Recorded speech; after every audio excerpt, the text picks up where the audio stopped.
Jack y se encontró una ¿cómo se llama? Lámpara, no, lámpara de la Aladino. Y que le sople y le dice, oye, te tengo un deseo nomás. Ajá. ¿Cuál es? Gracias, compadre. Que me conviertas cosas de chocolate por otro tema. ¿Y de qué lo convirtió? En cosas de vainilla. Güey, camina más lento, ¿sabes? Si de por sí no tiene nalgas y tú le pegas, güey. A ver si a chingadazo le sale un moretón. Le va a salir un joroba este güey al rato, güey, de tanto salirse la nalga. Pregunta por pura mamada. Aquí en Monterrey escuché el término, no sé si en otras ciudades, confirmen en el chat por favor, que le decían chocolate a lo chueco, a lo ilegal. Sí. Por ejemplo, los carros gringos que los pasaban y los legalizaban, les decían chocolate. Oye, qué bonito carro, es chocolate. Sí. Que ahorita son con título, ¿cómo le llaman? Ah, ya estudiaron los carros. No, pero tiene un nombre cuando ya te los traes a Estados Unidos que tienen un... Es que es legalizado, pero tiene un nombre. ¿Legalizado? Ah, es que esos son traen un título, no me acuerdo. No, pero si ¿tuviste el carro chocolate? Sí, fíjate, no, mi papá cuando robaba tenía una constructora y tenía 2, 3 camionetas. Espérame, estamos interrumpiendo que mueve el hielo este cabrón. Sí, no te queremos interrumpir, güey. O hielo, ajá. Pero se trajo 2 camionetitas de Houston de chocolate. No, yo al rato voy a aventar un vaso de echarle 3 hielos, hijo de puta. O sea, agarra un chingo mejor. Mírate, a ver. Ya, eso. Okay. No, está bien. Es parte de... No han hablado de mí. Ahí va. Oye, de repente estamos platicando algo bien serio. A ver, dicen título y pedimento, dice Víctor. Sí, ¿es eso? ¿O pedimento? Sí, es que ya esos pinches coyotes. O con decreto. Y de repente mi compadre, el borre falso con un meril. Oye, haciendo una escultura aquí, porque... Venían los frijoles con una matraca, hijo de puta. Pero sí, se le llamaban de que el carro chocolate, o sea... Ahora, creo que era chocolate que no trajera papeles, o sea, que era un carro... Según yo, con que lo pasaste para acá ya era. Y yo tuve el galán, así le decíamos, era un Toyota Camry 9.3. Fui muy feliz en ese carro. Y... ¿Te jaló chido? ¿Jaló? Que ahí te va, güey, el día que me lo venden, ese día supe que los carros gringos vienen en millas. El carro viene en millas. El velocímetro viene en millas. Y yo le decía a Gaby, es que siento que se sangolotea mucho y no voy tan rápido. O sea, para mí que está mal, ni de pedo voy a 60. A 60 millas. A 60 millas. Que era que 100 kilómetros, arriba de 100. Ajá. Y yo arriba de 100, güey, en Gonzalitos. Pinche carro. Si llegas a 110, viajamos al pasado. Y a Gaby le compré un Stratus chocolate. El podri, le decíamos. Está bien, carnal, pues es que así empezamos, güey. Yo me acuerdo tengo que tenía una estaquita, no era estaquita, era una rangercita. Ya ves que cuando son de todos chiquitos, una estaquita, una rangercita. Y era ¡A la verga! ¡A la picha! con María Ford, pero era así como 91 y estamos en el 2005. Sí, no, tiene que ser viejo. ¿Cuántos años era? 10 años. 10 años, gracias. Y la verdad me dicen que si salvaje sería la palabra. No. Porque ahora le dicen salvaje o savage. Es que le tiran carro Sí, a los carros cuando...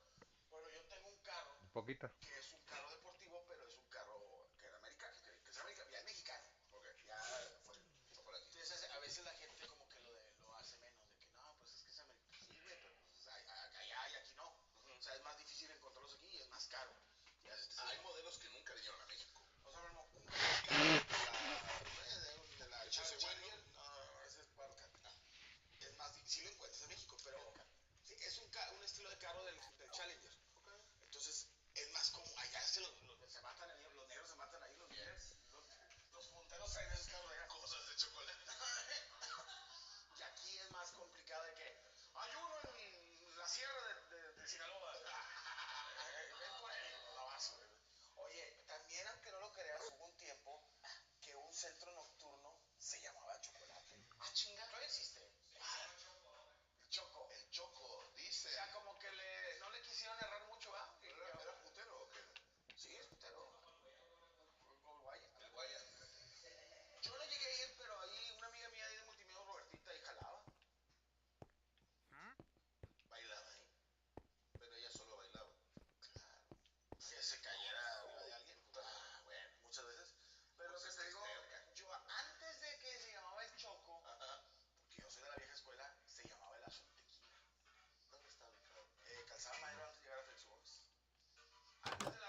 Ya. Mira, te voy a decir una cosa, compadre. Ya, bien por ti. Bien por ti. Compadre, si de todos modos se la van a coger, que te compre un iPhone 17, que te apapache. Es como se hizo muy viral hace mucho de que la vieja le dice al vato, ¿sabes qué? Al chile de huevos trae un vato, se llama Pepe. Y el vato va, Pepe, chinguen a su. ¿Cómo ves? La señora, más te digo, Pepe es el que nos ayudó a conseguir el teléfono para la casa, porque trabaja en el banco. Pepe es el que paga las clases de karate de los niños. Pepe es el que pagó el teléfono cuando tú te endeudaste y que no podías pagarlo. Y fue el que me ayudó y me puso mano para cuando tú chocaste. El Pepillo siempre me cayó chido, güey. O sea, buena persona, güey. Así, güey. Y usted también, señora. Si de repente el marido, que, ay, lo vieron en el chocolate, con dos putas acá al lado. Y usted apenas lo va a hacer de pedo y el vato le llega con un iPhone nuevo. Que se relaje. Viejo, el viejo son 17 Se años. ríe, ¿no? ¿Cuánto cuesta un iPhone 17? Que se No relaje. tengo idea, estaba 16. ¿Cuánto anda un iPhone 17? 28, ay, con su puta madre. Además, todo un 40, ¿no? Y tú sí, que se relaje. 50 y algo. Tuve un problema. Ahí está, ahí que. No, no, pues 50 años. No, tiene que traer 5 culos el vato, O sea, de a 10 bolas el culo. Sí, sí, sí. Y si tu vieja te trae el iPhone 17, que sea de un solo cabrón. O sea, ahí sí que se la pena. Y que lo saque de jodidos, hombre. ¿Cómo se llamó? Tuve un. Entiendo y pido disculpas públicamente.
México acá. Cine y es mi pasión. Sí, ya hace falta más, tengo que ir a la tienda. No, pero es mi pasión.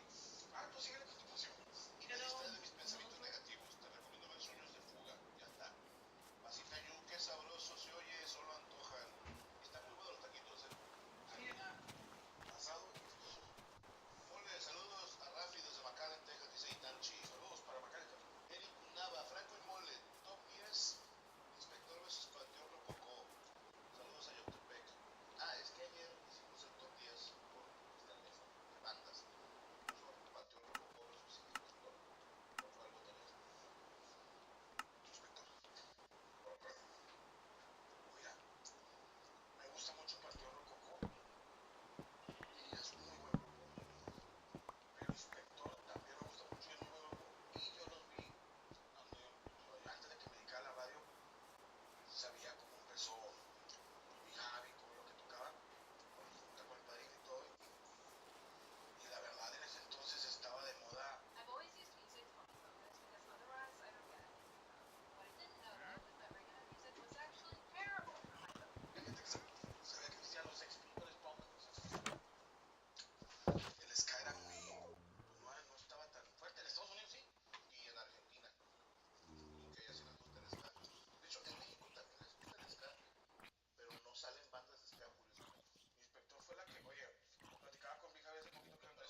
This is Media Break. You give us 3 minutes, and we'll give you the world. Good morning. I'm Casey Wong with Jess Perkins. Top story, Pretoria. The threat of nuclear confrontation in South Africa escalated today when the ruling white military government of that besieged city-state unveiled a French-made neutron bomb and affirmed its willingness to use the 3-megaton device as the city's last line of defense. And the president's first press conference from the Star Wars orbiting peace platform got off to a shaky start when power failed, causing a brief but harmless period of weightlessness for the visiting president and his staff. We'll be back in a moment. Is it time for that big operation? This may be the most important decision of your life. So come down and talk to one of our qualified surgeons. Here at the Family Heart Center, we feature the complete Jarvik line. Series 7 Sports Heart by Jensen. Yamaha. You pick the heart. Extended warranties. Financing. Qualifies for health tax credit. And remember, we care. 3 dead police officers, 1 critically injured. Police union leaders blame Omni Consumer Products, OCP, the firm which recently entered into a contract with the city to fund and run the Detroit Metropolitan Police Department.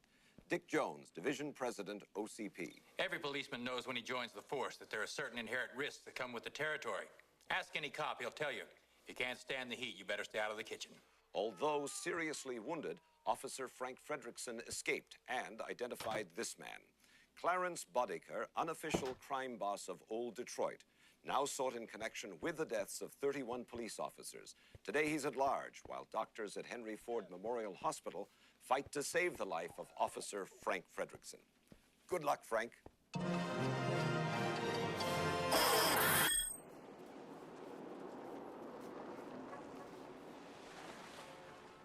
Attempted murder? It's not like he killed someone.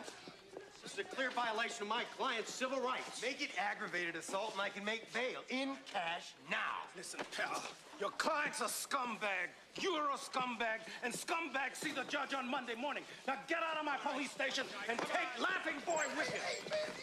Get over there. Right now. Right now. Hi. Murphy, transferring in from Metro South. Nice precinct.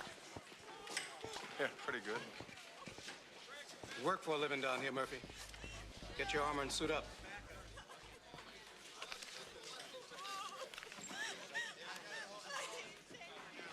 Not now. You did get a cup of coffee. Oh, sorry. Hey, Stark, is there any word on Fredrickson? They're still listening to him as critical. White must be going out of her mind. Murphy, huh? Yeah, that's me. Man, Hi. what brings you to this little paradise? Beats me, man. I think OCP's moving a lot of new guys up here. Omni Consumer Products. What a bunch of morons. They're gonna manage this department right into the ground. Where are you from? Metro South? Welcome to hell. Murphy, yo, got 10 guys loose over on the east side. You try to get back up when you're in a jam. Yeah, try to get a medevac after you've been jammed. Well, I'll tell you what we should do. We should strike. Fuck them.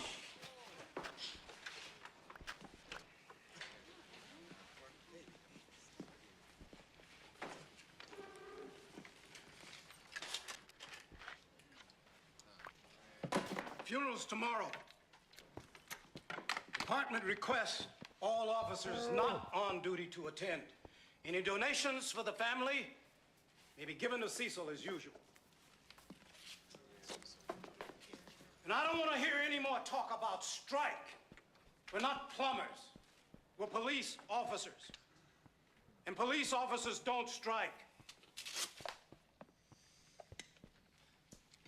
Murphy, front and center.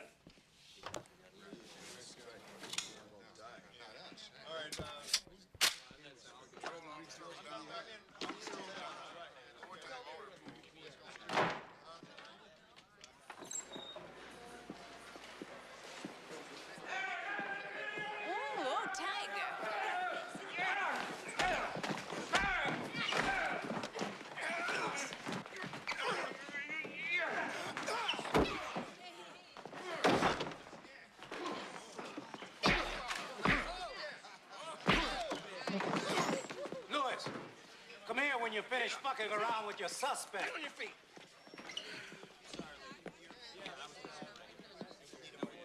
This guy's gonna be your new partner. Murphy, meet Lewis. Show him the neighborhood. Glad to know you, Murphy. Pretty neat. I better drive until you know your way around. I usually drive when I'm breaking in on your partner.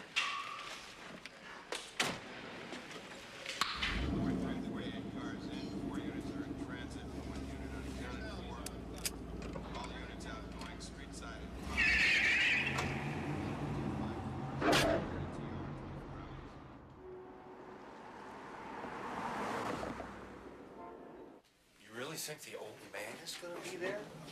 Why would they invite us? All division heads are bringing their support teams. It's big. I figure they're greenlighting Delta City. What are you kidding? They never do anything ahead of schedule. It's Jones. He's got the 209 series online, and now he wants to show off. Oh, that's a tough break. What? Well, ED 209 ran into a series delays and cost overruns. The old man ordered a backup plan. 95th floor. Have a nice Probably day. just to light a fire under Jones's ass. Yeah? Oh, Bob here gets the assignment. Yeah. Nobody in Security Concepts takes it seriously.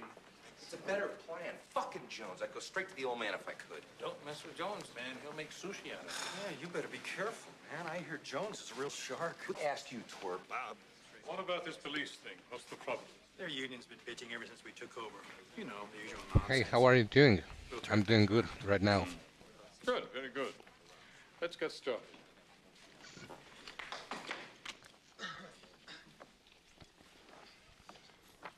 Our friends, Where are you from? I've had this dream What are you doing tonight? for more than a decade now. A dream which I've invited you all to share with me. Okay, In 6 months, we begin construction nice. of Delta City. Good to hear Old that. Detroit, But now, where are you from? I'm Mexican, so I'm from Mexico. Old Detroit has a cancer. The cancer is crime. And it must be cut out before we employ the 2 million workers that will breathe life into this city again. Yes.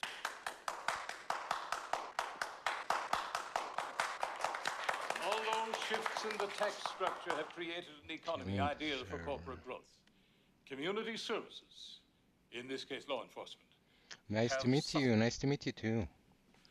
I think it's time From the to UK. gain Nice. something back. That's nice. United Kingdom.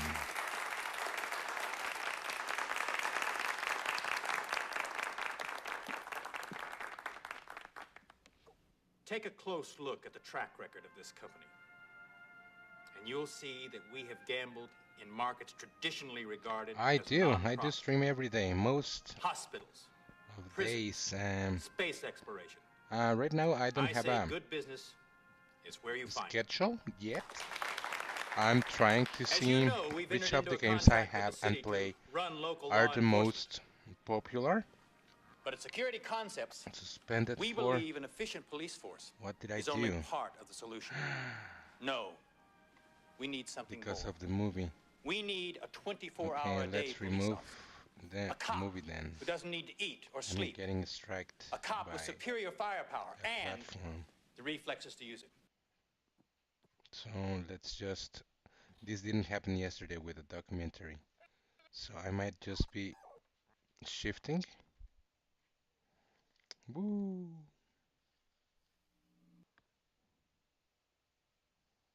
Okay. No, that was a mistake.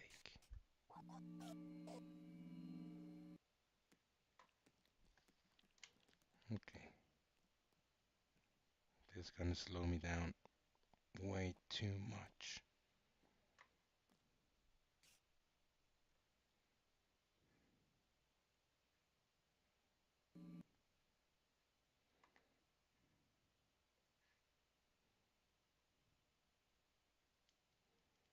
Okay.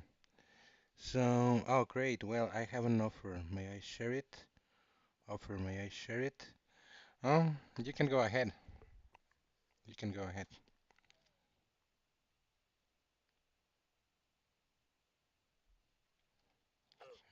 Let's minimize this. Let's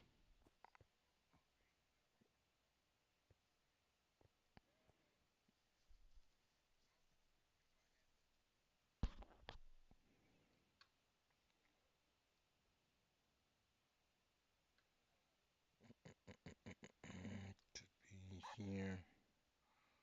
What can I do now?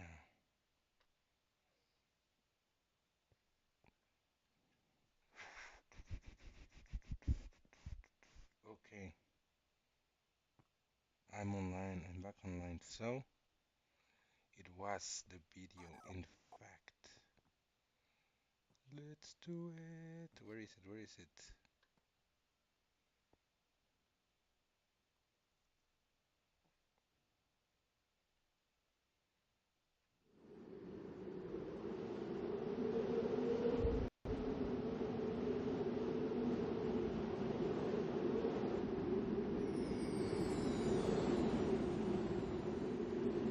Like little banner overlay mode, intro, outro, sub badges. If you're interested in. Unexplained disturbance. I am not interested really. I've been receiving this offer about 20 times over here, and I really don't need it. I'm a tattoo artist, and I can easily manage myself over that side, so I really appreciate it. I don't mean to be mean. However, it is confirmed.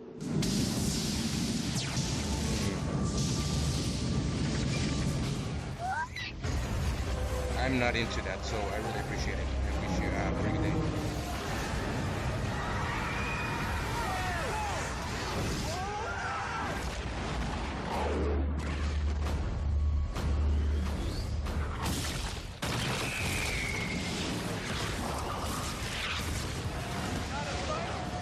Today, we celebrate our Independence Day.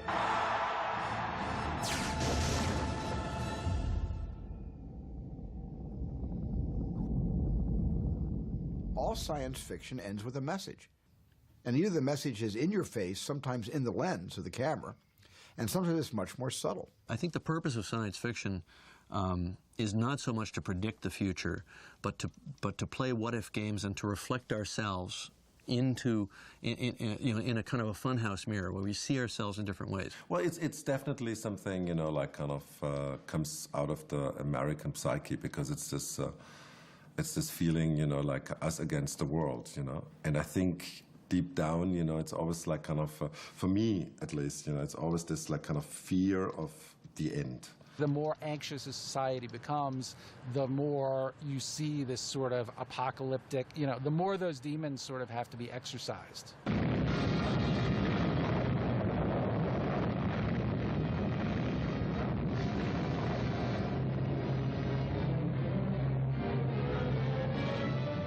I think the context of the time when science fiction became an American genre in the 1950s, when the Cold War really starts. I mean, it's after World War II.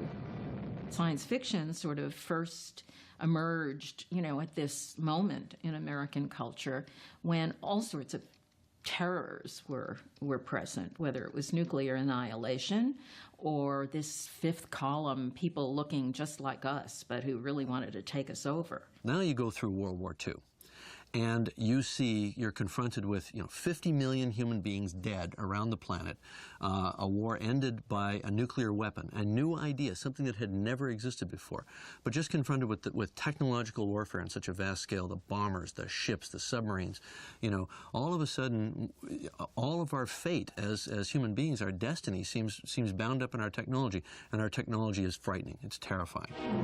The survival town Atom Test measured a model village in the Nevada dirt against the awesome power of nuclear energy.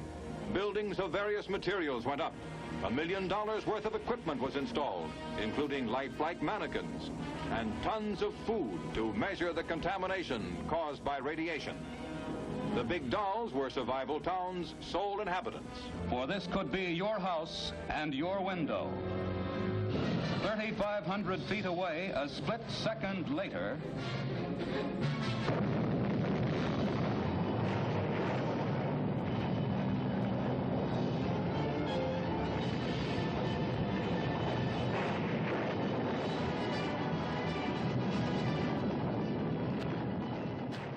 the Cold War was very in the media, and you know, it was the Hiroshima and Nagasaki image was on television every other week, you know, and the tests of blowing away the buildings and all that. So we had very clear images of what this whole thing looked like, what the consequences were, and it was over and over and over. That combined with the World War II stock footage documentaries that were on every hour, every day. They were sort of the Star Trek of their day. You couldn't go onto any channel anywhere without getting a World War II documentary about war. So war and total annihilation seemed inevitable in those days. Operation Alert, a realistic rehearsal for an atomic attack, was the biggest nationwide air raid drill ever attempted. In Washington, 15,000 key government workers left their desks, scattering to 31 secret rural sites away from the capital. And we were terrified of being bombed by the Soviet Union. The nuclear weapon was the thing that was making certainly me do these air raid, you know, drills in school. We all ducked and covered under our desks. I went through that. I was of that era. That's why these children are practicing to duck and cover just as you do in your school. Duck and cover is hysterically funny, but if you actually learn a lot about nuclear weapons, they had done all these tests on like frying pigs out in the desert and blowing up houses that they'd built it, you know, for taxpayer money, and they knew that, and they thought, you know what, these pamphlets and these stupid films and the little turtle saying duck and cover could actually mean the difference. Duck and cover. I was 8. And I was asking a lot of questions of my dad. What are these civil defense pamphlets that are sitting out on the coffee table here? What is this? What is this nuclear bomb? And I became terrified of the nuclear bomb at the age of somewhere between 8 and 10. And I've been fascinated by nuclear weaponry since. I mean, Terminator, my first, you know, true directed film was about a nuclear war that had destroyed human civilization. You know, and I've had that kind of nuclear theme or the menacing technology theme through pretty much all my stuff, even Titanic. And I remember thinking that was a clear and present danger when I was a kid. I was more terrified of being nuked than my parents were. My parents couldn't imagine that an intelligent nation like Russia would ever push a button on us, nor would we on them. But as you know, we almost pushed the button on each other during the Cuban Missile Crisis. My parents went to a party the day the crisis reached that critical. I was watching television, and I had filled all the bathtubs up with water. Just every sink in one bathtub in my mom's bedroom, I filled it up with water because I figured the water's going to stop. They're going to turn the water off. This will be our drinking water. We had no hole in our backyard. We had no basement in Arizona. But I was prepared for Armageddon. I was absolutely prepared for that. And these movies in the 1950s and early 60s played on those fears. And these movies were all metaphors for those fears.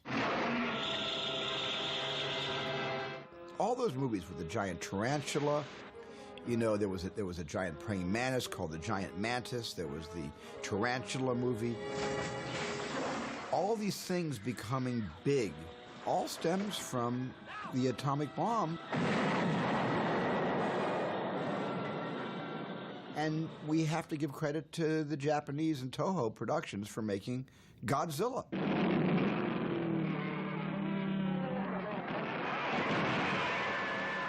Which was the first time a mutant creature, both from the prehistoric era, but revived because of the atomic devastation at Nagasaki and Hiroshima and other atomic testing going on in those days, created the cocktail that allowed this creature to come out in Tokyo Harbor and start devastating the city. And that was the very first one ever made. I can hardly believe what has just happened. Now it seems Tokyo has no defense.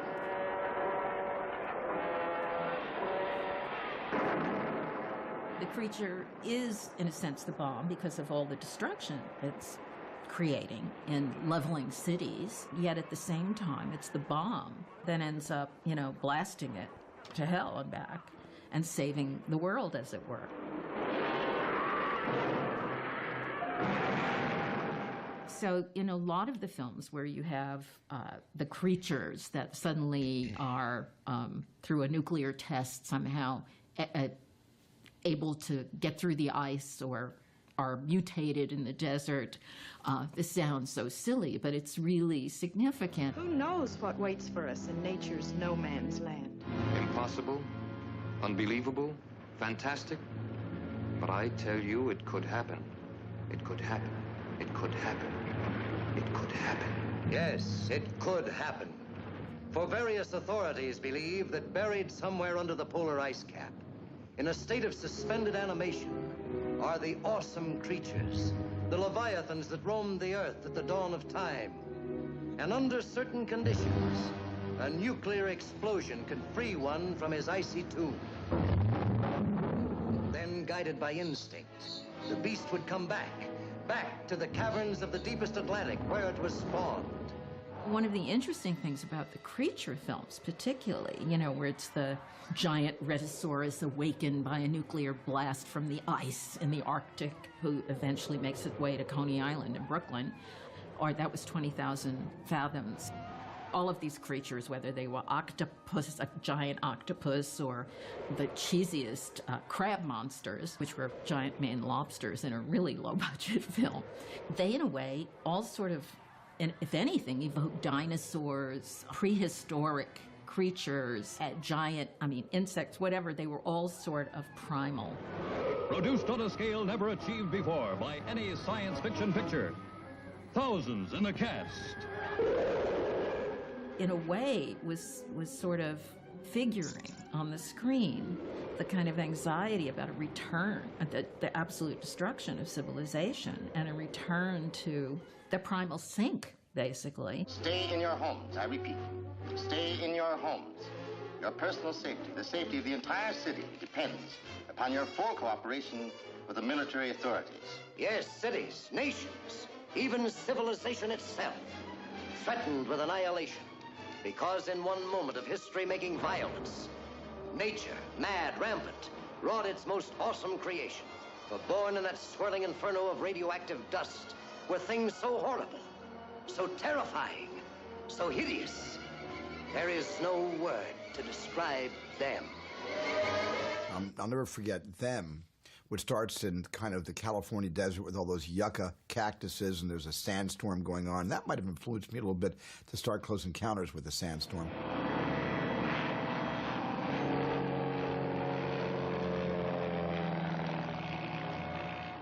And I remember that little girl they find wandering the desert, and she's just absolutely in shock, in a complete state of shock, and they try to get her to speak, and she won't. And finally, she hears that really great sound effect that the ants made. It was from a distance, that kind of chirp, that constant like that. And she just looks almost into the camera and says, "Them, them, them."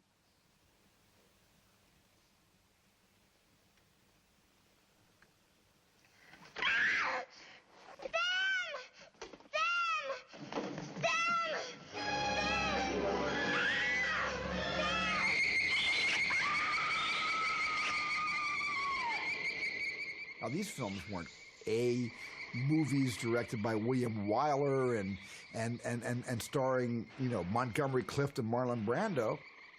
Oh, no, this was a trickle-down factor.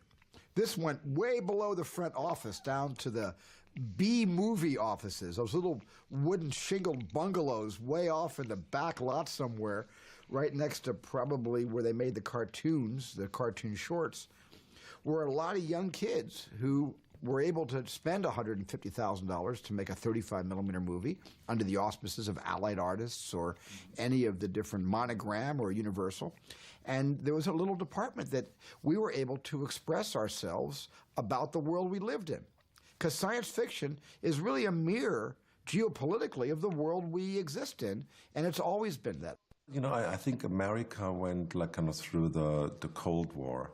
There was a lot of paranoia, but even before, there was always the fear of communism and stuff. And I think the Americans, always had this chip on their shoulder that they were afraid, that the communists overrun them, and then later, the Russians will invade. And I think that fed some sort of paranoia, which is expressed a lot in movies, And I think the whole the 50s, were especially, where especially science fiction movies and horror movies, you know, they're all like kind of fed by this fear of invasion. Listen to me. Please listen. If you don't, if you won't, if you fail to understand, then the same incredible terror that's menacing me will strike at you! No, you've got to get out of here, please!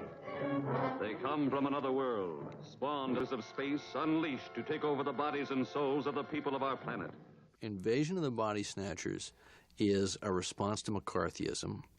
I think pretty much everybody agrees that there's this creeping dread, and or a response to the fear of communism, which was you know the source of McCarthyism, the idea that you may look like me, but you're different, and you're somehow evil on the inside. Whatever